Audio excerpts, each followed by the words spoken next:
Hello students मेरे YouTube channel नव्या online classes में आप लोग का स्वागत है। ये सेशन क्लास 8 का चल रहा है।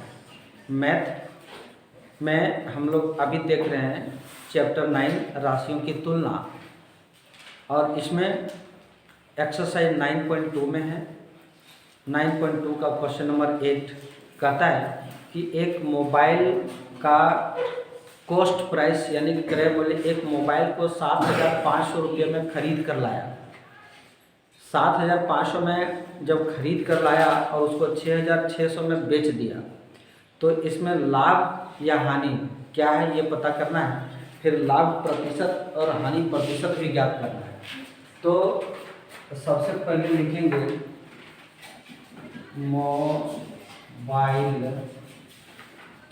मोबाइल का क्रय मूल्य। क्रय मूल्य दिया हुआ है कि ₹7,500, ठीक है। और इसको बेच दिया गया तो ये विक्रय मूल्य हो गया। बेचने वाले मूल्य को विक्रय मूल्य कहेंगे, और 6,600 रुपया में बेच दिया। यही से हमको तय करना है कि लाभ हो रहा है कि हानि हो रहा है। हम खरीद कर लाए 7,500 में और इसको बेचे 6,600 में, तो क्या होगा इसमें? हानि होगा। क्यों?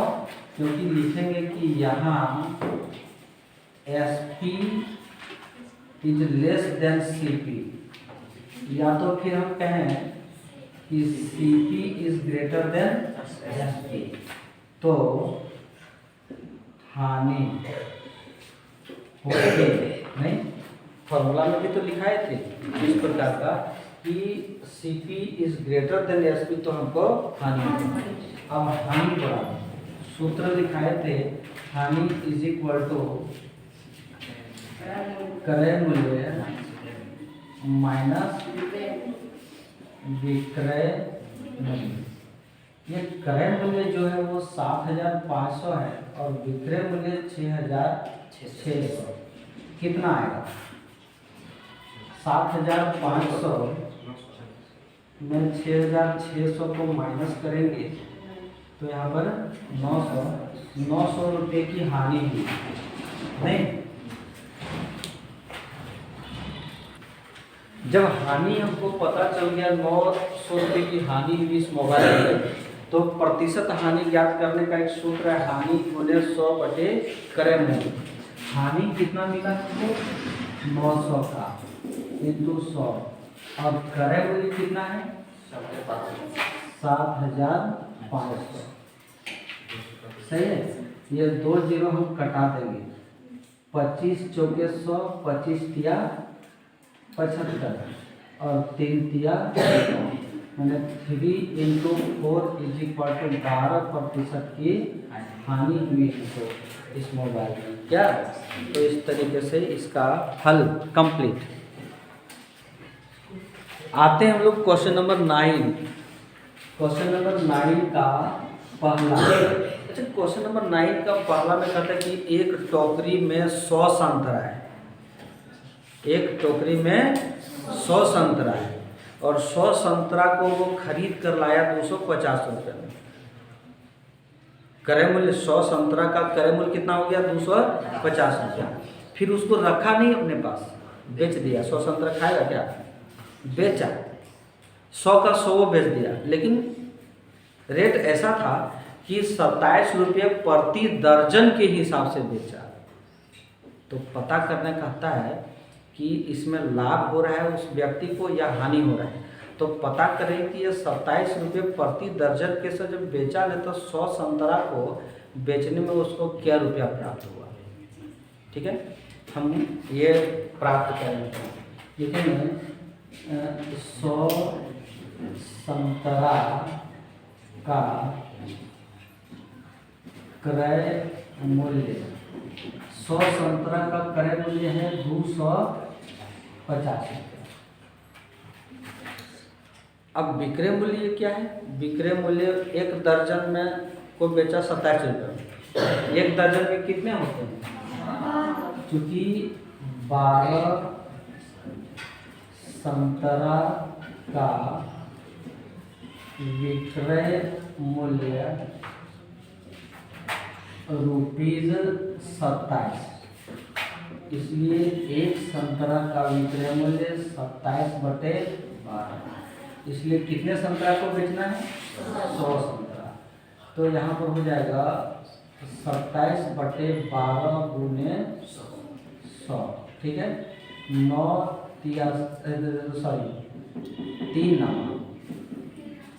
9 27, 3 चौके 12, और यहाँ पर करेंगे 25, तो 9 × 25, 25 9 225 होता है। 225, 100 संतरा को 225 में बेचा, खरीदा था 250 में। तो यहाँ CP is greater than SP, तो हानि होगा। अब समझ में आया?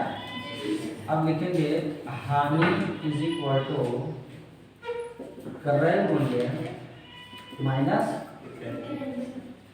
विक्रय मूल्य। अब जानते हो क्रय मूल्य जो है वो 250 है और विक्रय मूल्य 225, तो क्या रुपया उसको हानि हुआ? 25 रुपया। चाहिए हमको प्रतिशत हानि, नहीं तो लिखेंगे प्रतिशत हानि, हानि गुने 100/क्रय मूल्य। हानि 25 रुपये का हुआ था ना, और क्रय मूल्य कितना था? 250। ये 0 काट दो, 25 काट दो, तो यहाँ 10% की हानि हुई थी। क्लियर है ना? तो इस प्रकार ये क्वेश्चन रेडी हुआ बन करके। आते हैं हम लोग क्वेश्चन नंबर 10 में। क्वेश्चन नंबर 10 में कहता है कि 300 किलोग्राम चावल को बेचना है, रेट है 15 रुपये प्रति किलो। 1 किलो चावल का रेट 15 रुपया, 300 किलो चावल का रेट कितना? ठीक है, बेचा है उसको, नहीं मैं क्या किया, खरीदा है की तरह से खरीदा है, 15 रुपये प्रति किलो के दाम से खरीदा है और 5% हानि पर बेचा। ठीक है, तो कहता है कि हानि और विक्रय मूल्य ज्ञात कीजिए। सो देखते हैं, लिखेंगे चूंकि 1 केजी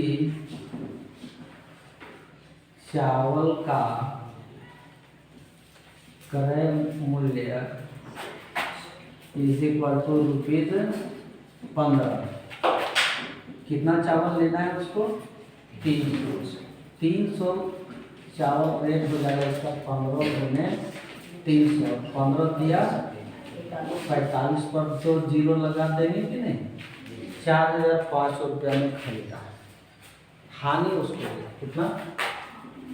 प्रतिशत हानि 5% हो रहा है ना, यानी हानि इज इक्वल टू 4500 का 5% कटा देंगे हम, तो 45 गुने 5, 5 × 25, 5 × 25, 5 × 20 और 2 22, मतलब कि 225 रुपये की हानि हुई है। एक आंसर तो यही होगा, हानि क्या करना है ना, 225 रुपये की हानि हुआ। अब बोल रहा है विक्रय मूल्य, विक्रय मूल्य इज इक्वल टू हो जाएगा क्रय मूल्य माइनस हानि। फॉर्मूला लिखे देख सकते हो उसमें, ठीक है। क्रय मूल्य जो है वो 4500 है, ठीक है। हानि हुआ 225 रुपये का। तो यहाँ पर 5, 10 में से 5 जाएगा तो 5 बचेगा, और 9 में से 2 जाएगा तो 7 बचेगा, 4 में से 2 जाएगा तो 2 बचेगा, 4। तो इस तरीके से 4275 रुपया उसका विक्रय मूल्य होगा। सही है ना?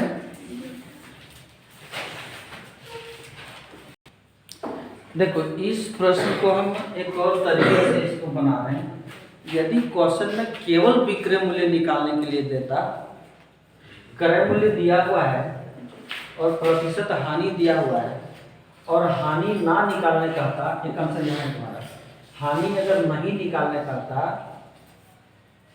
तो बिना हानि निकाले सीधे हम विक्रय मूल्य ज्ञात कर सकते थे। फॉर्मूला था इस प्रकार, जैसे हम बताए थे फॉर्मूला कि विक्रय मूल्य इज इक्वल टू क्रय मूल्य छोटी कोष्ठ 1 माइनस हानि बटे 100। क्या ये फॉर्मूला था?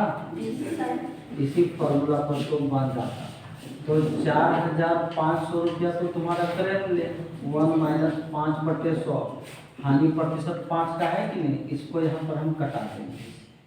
अच्छा नहीं कटाते हैं तो ज़्यादा अच्छा रहेगा, क्लियर?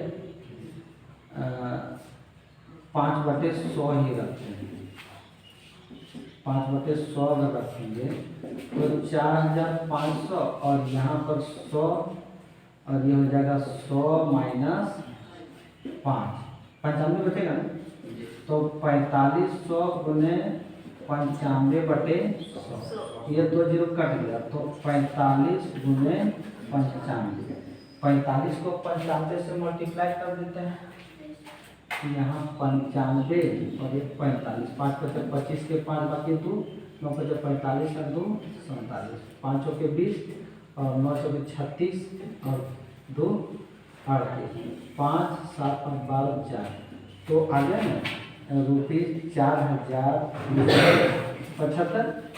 तो ये होता तब जब हानि नहीं निकालने का था, तब डायरेक्ट विक्रय मूल्य निकालने का था ना, तब ऐसा करते हैं, ठीक है। क्योंकि हमको यहाँ पर हानि निकालना था इसीलिए हम इस रास्ते से चले नहीं, और अगर नहीं निकालना होता तो हम सीधे उस रास्ते से चलते। तो उस फॉर्मूला का भी उपयोग हम बता दिए नहीं। और अब चलते हैं क्वेश्चन नंबर 10 में, 11 में, ठीक।